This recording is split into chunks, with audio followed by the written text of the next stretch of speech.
So I wanted to ask, you have so many projects. Like I think you are a very creative person. So I think like you have many projects, but I guess you have more ideas than projects. So when you like wake up one day and say, "Oh, I have this incredible idea for a new open source project," how do you balance implementing this idea, creating it versus focusing on the projects you already have? And I think they need some time to be maintained and so on. Yeah, I think it's a great question.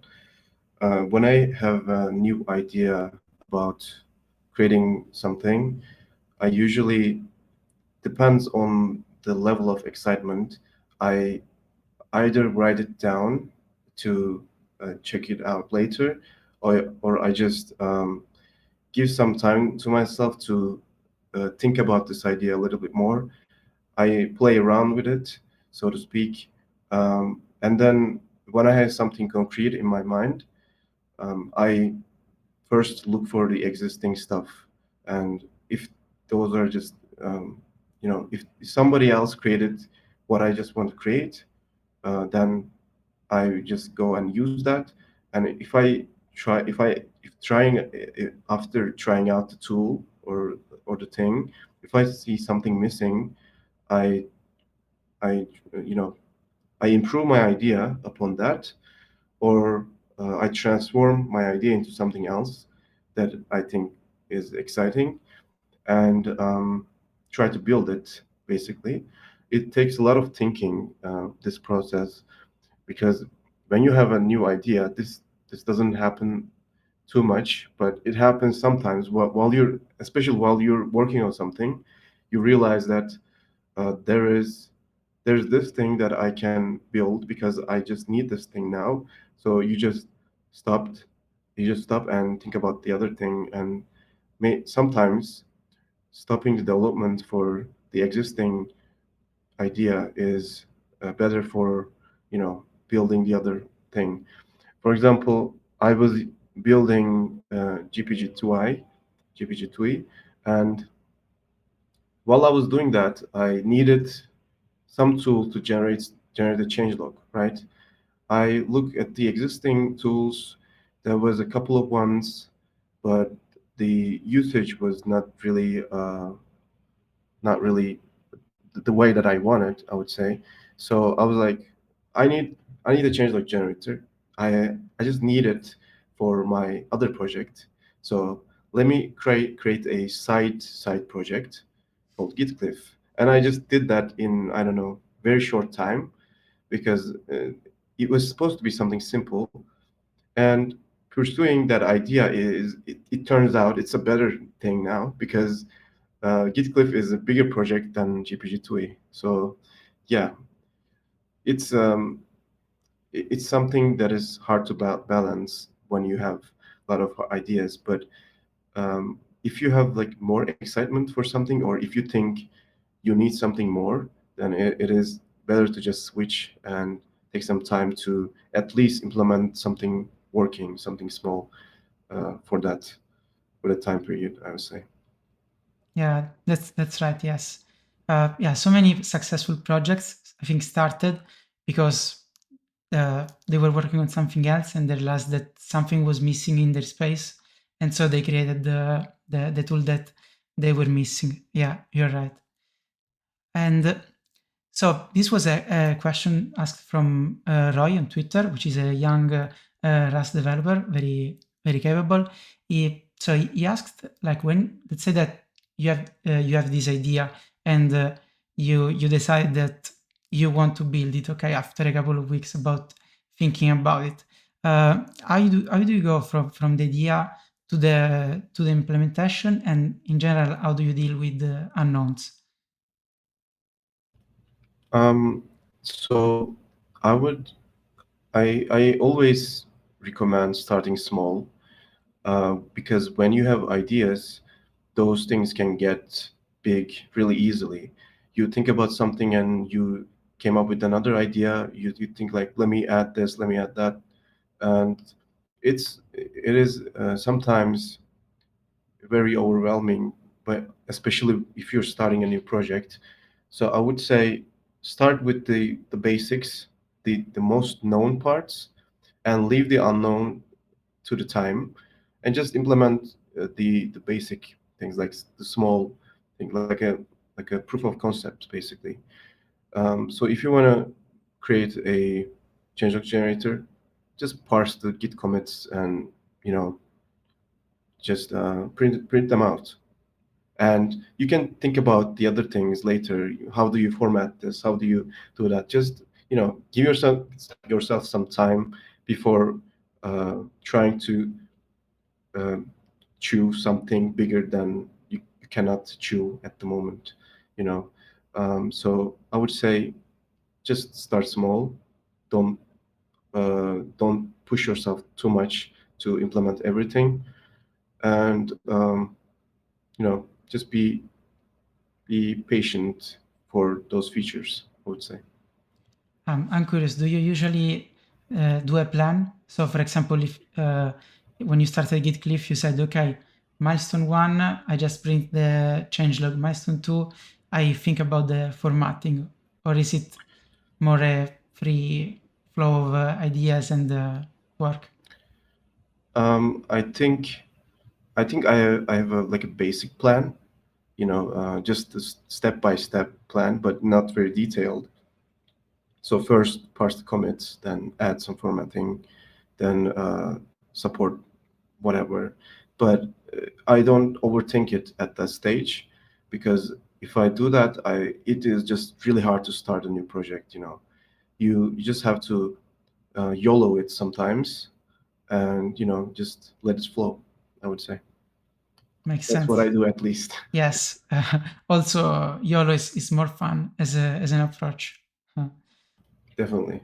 Yeah. Also, sometimes I think that uh, starting new projects and taking a break from the ones you maintain is also a bit refreshing for your mind, and you can gain some energy from it. Yes. And so let's say that there is a young developer, or I don't know, even a developer who only works on his daily job, right? And they want to start an open source project for whatever reason. We will get to the reasons after. But what advice would you give to people that want to start an open source project and want that people see it, use it? So people want to start successful open source projects eventually. Yeah.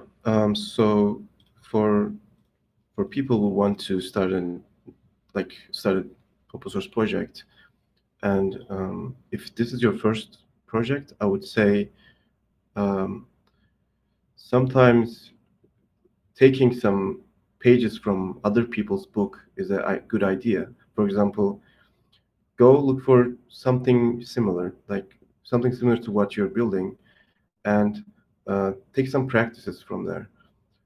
For example, this could be about the documentation, the implementation, or how they structured the overall project, uh, and take some notes from them and try to uh, not replicate, but try to apply the same principle to your project.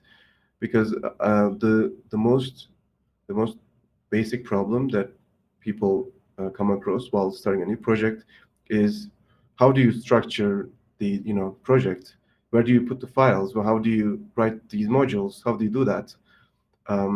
So go look for something similar, or go to the language documentation that helps, and try to you know imitate those things, because those are already successful projects, and you can just take some pages from their book. For example, while I was working on my first ever Rust project, came on, I needed to create this GitHub Actions workflow file to release it on GitHub. And I have like no idea about GitHub Actions or releasing a project. I had some ideas, but not releasing a Rust project. So what did I do? I go to the ripgrep, which is a very popular tool, ripgrep repository. I checked out how they do it. I looked at their workflow file, and I just applied the same logic for my own project, and it just worked out of the box. So try to read some code, look at the similar projects, and don't really overwhelm yourself with ideas that are not really important. Don't just get stuck in the details, I would say, um, and try to finish it. It's not really possible to finish a project because it's a process and you keep working on it. But at least try to release the first version, uh, and make it something usable, and just don't force yourself too much. And as I always say, start small. And I don't know, something that I did was I was uh, especially when I was too busy with life in I don't know, a couple of years ago, I was planning to like every time I came home, I wanted to add this little feature to my project. I don't want to like work on fully. I just want to do this little thing, and step by step you finish or get close to finishing the project. So that was some technique that I used back in the day. Maybe you can also try that. And for the other part of the question, I think it was about people who want to reach more people with their open source project, or what's the other part? Yeah, in general, yeah, let me add something to it, to that, to what you said, because I think that those are great advices. Especially, I think start small is a great one. So I think the best thing is picking a small project. So something as your first project, something really small, easy to do, but that some people find useful, right? And try to publish it on Reddit, Hacker News, your socials, and see what other people thinks.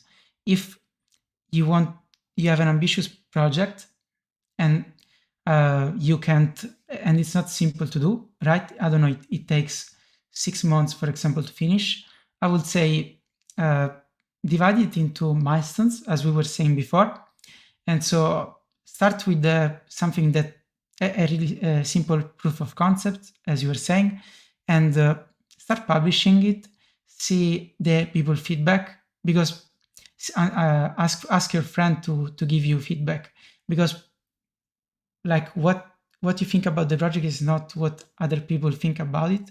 So seek for people feedback, because it will change probably the design of the project in the future. And you can open GitHub issues with your future plans, and maybe people that are interested can help you with those. Who knows? I would like to add something to something that you said. You said publishing on Reddit, Mm. Hacker News, and stuff like that. I think, especially if you're getting into open source and you're about to publish your first ever project, I think social media and understanding how this works is very important, because it might end up in two ways. One of them is you share your project, you get good feedback, and you just be happy. And the second one is you don't get the feedback you wanted, and you feel like this was a waste of time, this was not worth it, and you just give up. And for that, I think having social media accounts and knowing some tricks is very important. For example, Hacker News is it's a still a mystery to me. Sometimes Me too. some yeah, I think it's a mystery for everyone. Sometimes you share something, it ends up in the front page. Sometimes you feel like, yeah, this is going to be it. This project will definitely going to be in the front page, and you share it, and you get no upvotes, no nothing. So don't get too stuck on these things, because internet is sometimes working in mysterious ways. For example, Hacker News. there are some time slots. I just heard this from someone who is working at a company that Y Combinator is backing. So yeah, this is not. I don't remember the time slots, but if you post something between those times, there is a high chance that you will end up in the front page. But you just have to do it at the right time. I'm not sure if this is something like a, I don't know, something that is not real, but feels like there are some timing timing tricks that you can do. For example, posting on Reddit on on a certain day would get your project more views, for example, or planning the planning your day for sharing something at a certain hour, or scheduling some tweets. Some social media tricks is really important, because you never know which project of yours will get what attention, um, if you're not really in this social world. And there's something that uh, Jack Conti said. He is the CEO of Patreon. He says that one of his talks, he mentions that world is made of funnels. So more that you produce, more chance that you have get successful at it. So for example, if you publish 10,000 songs, there's a high chance that one of your songs will be popular. And it's the same with the open source world. More that you work and more that you share, there's a high chance that you will be successful. So don't get sad if your first ever project gets no stars, gets no attention. Try to work on it. Try to improve it. Try to get more feedback from people. And it's really it's something like a hustle. It is not something that you will just get easily. There are some projects that are very big on GitHub, but you just look at them and go like, this. I worked on my project more. How this project is more successful, how this is better. It's not about being better. It's just improving yourself and learning things and having fun. So let's. I would say don't overthink it too much and just keep working. Yeah. Another approach uh, that I want to suggest is, like, instead of working on your project and then when it's finished after 3 months, you post a message. There is another strategy, which is great, I think, which is building in public. So you document what you're doing, you document your learnings day by day, and you share it with the community. And sometimes it's crazy the thing you can achieve with this, because people want to learn from you, right? If you have something interesting to share, they will listen to you, and probably they can also suggest how to make your projects even better, right? So for example, you write about the struggle you have, and people maybe they comment, oh, I solved it by doing this and that. So uh, don't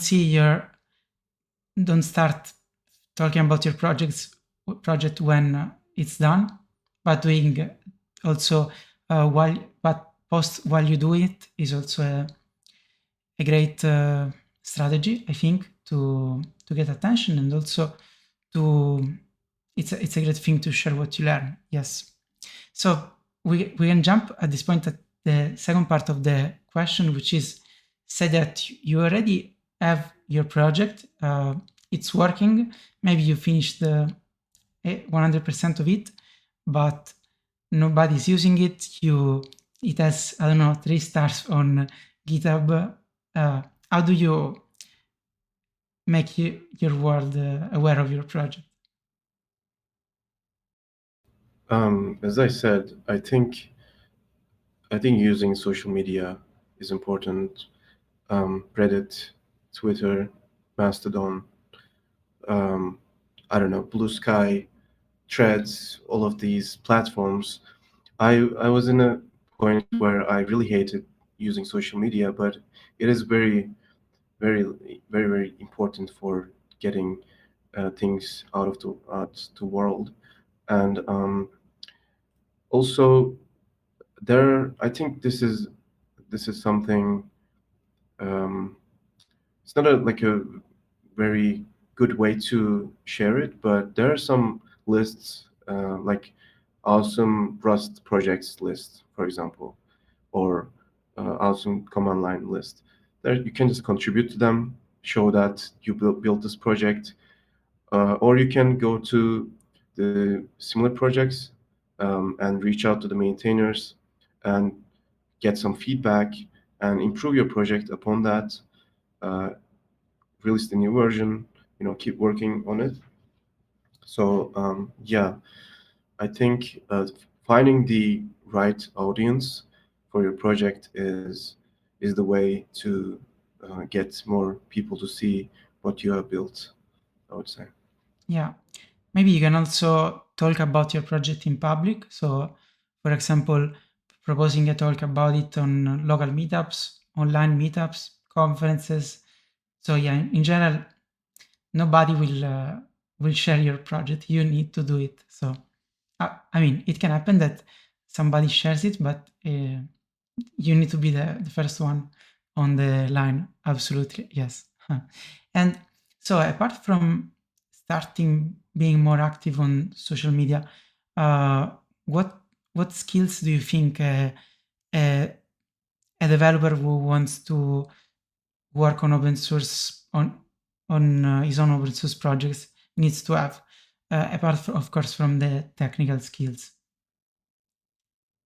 I think having a good communication skill is very important because you are building something, uh, and it's open. Anyone can just go to your project and submit an issue, or you can get some idea from anyone else via some communication channel. So having a good communication with them is very important because someone else can think something that you haven't thought of, and understanding them and maybe cooperating them to build this is uh, is very important. There are some examples where someone says something good about your project, and if you take it in the wrong way, you can uh, you can just have an unnecessary argument, and maybe you lost a potential contributor to your project. So communication is very important because this is a community, and um, you working with people, although you don't know any of them, or you don't have personal connections with them. Everyone is volunteer, so uh, we should have a good communication with people, I would say. Definitely. I would also add to that you should have basic technical writing skills. You so if you want that other people understand your and use your project, you should write some documentation for it. And you need at the beginning you need to understand that other people don't have the, don't have the same knowledge as you have of your project. So you should see yourself from the perspective of other people and write documentation as if it's the first time you see your project, which is really difficult. And I think one way to improve the documentation of your project is again to ask for feedback, like for example, somebody on my project, Release Please, said, I opened the GitHub discussion saying, hey, can this be used from CI? And I was like, wow, it's written all over the places in the docs. In the README, it wasn't written. It was written in the docs and so on. So I was instead I was saying I don't know, read the docs, and that's it. I said, what was your path to how did you read the release splits docs? Because this info is written here, but how did you miss it? And like he explained that if he skimmed, of course, the docs, but that there was one title in the docs that if it was called like CI or GitHub Actions, it was more clear. And so I did two things. I added this info in the README and in the docs, and nobody opened a similar issue since then. So hopefully I improved that part. So yeah, definitely listen to your users.